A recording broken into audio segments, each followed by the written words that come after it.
Joe Biden and Russian President Vladimir Putin will be meeting tomorrow in Geneva, Switzerland. Joining me now to discuss this is California Congressman Tom McClintock. Congressman, it's always a pleasure having you. This is the man that will be tough on Russia. Watch. Ronald Reagan said, trust but verify. What do you say to Vladimir Putin? Well, look, I mean, he has made clear that the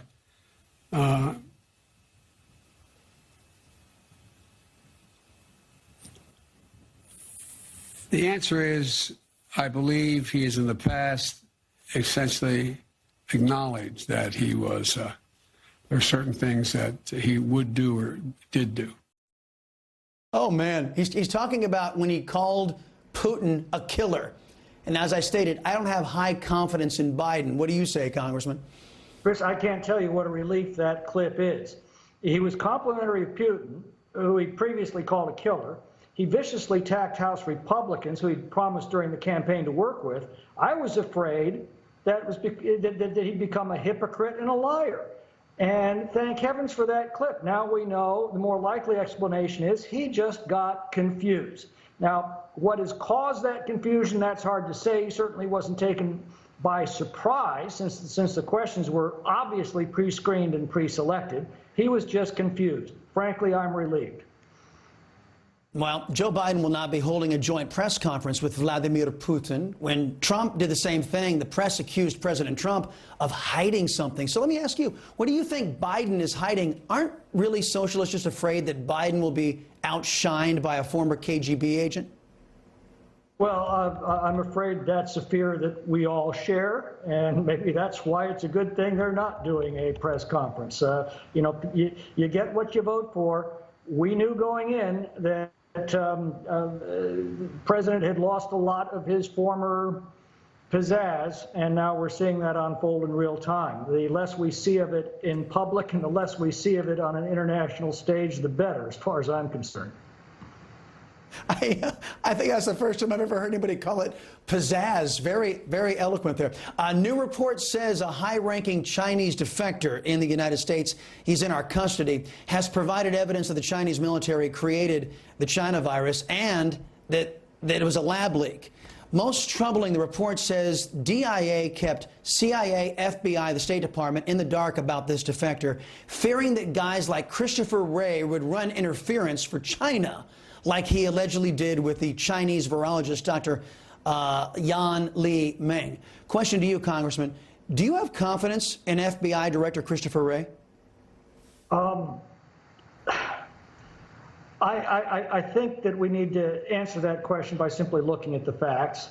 The Wuhan lab was doing gain-of-function research on the coronavirus. They were essentially taking natural viruses and engineering them to be more lethal to humans.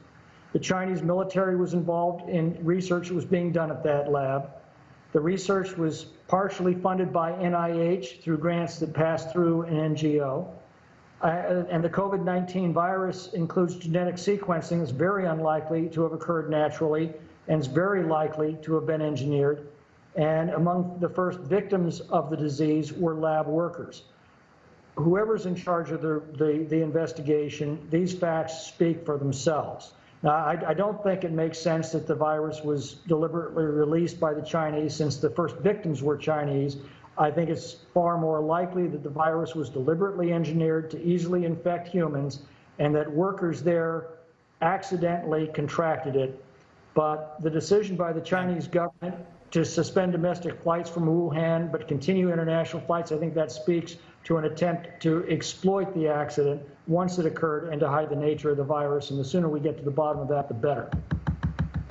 Yeah, and we're going to get more about this reporting about why our own intelligence agencies don't feel comfortable cooperating with other elements in the intelligence agencies or the State Department a little later on the show.